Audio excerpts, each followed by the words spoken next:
হঠাৎ করে আজ আমাদের বাড়িতে একটা উমেন্স পার্টি হয়ে গেল। তো আজকে আমি তোমাদের সাথে একটা ফুল ডে মিনি ব্লগ শেয়ার করব, কারণ আজকে সারাদিনটা প্রচুর মজা করে কাটিয়েছি। সকালে রান্নাঘরে ঢোকা মাত্র দেখি মা আজকে পোলাও আর আলুর দম রান্না করেছে, কারণ আজকে আমাদের বাড়িতে এসেছেন দুজন স্পেশাল অতিথি। আর এই সুযোগে আমি একটু ভালো মন্দ খাবার খেতে পারলাম। কিছুদিন আগে দিদা এসেছিল আমাদের বাড়ি, আর আজকে এসছে আমাদের বাড়িতে মাসি। তাই এদের সবাইকার সাথে আজকে সারাদিনটা আমারও খুব ভালো কেটেছে। স্নান করে এসে হালকা একটু স্কিন কেয়ার করে আজকে দেখি মায়ের সেই বহু পুরনো যত্ন করে রাখা ডিনার সেট গুলো বার করেছে লাঞ্চে আমাদের সবাইকে খেতে দেবে বলে। এরপর খেতে খেতে আমরা সবাই মিলে অনেক গল্প করেছি এবং অনেক হাসি ঠাট্টা করেছি। দুপুরবেলাটা জমিয়ে ভাত ঘুম দেওয়ার পর সন্ধ্যেবেলা আমি রেডি হয়ে গেছিলাম কিছু টুকিটাকি খাবার আনতে। সেই টাইমে শুরু হয়ে গেল ঝমঝমিয়ে বৃষ্টি। আবারটা কোনো রকম ভাবে প্যাক করে নিয়ে এখন সোজা বাড়ির পথে হাঁটা মেরেছি। খাবার খেতে খেতে আবারও আমাদের গল্প শুরু হয়ে গেল। তারপর শুরু হলো দিদির বিয়ে অ্যালবাম দেখা। আর এই অ্যালবামে অনেক কষ্ট করে খুঁজে পেলাম নিজের ফটো বলতে মনে পড়ে গেল আমার মা আর মাসি কিন্তু প্রচন্ড ফটো তুলতে ভালোবাসে। তাই আজকে কোনো অকেশন ছাড়া কয়েকশোটা ফটো তো মা আর মাসি তুলেইছে।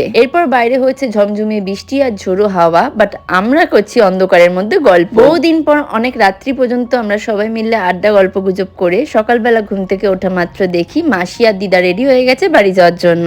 এই একটা দিন কিন্তু আমরা প্রচন্ড হাসি মজায় খাওয়া দাওয়ায় মেতেছিলাম। সবাইকে বাড়ি ফেরবার পালা, তাই ওদেরকে একটু গেট পর্যন্ত ছেড়ে দিতে গেলাম। আজকের ভিডিওটা এইটুকু, দেখা হবে নেক্সট ভিডিওতে। ততক্ষণের জন্য বাই।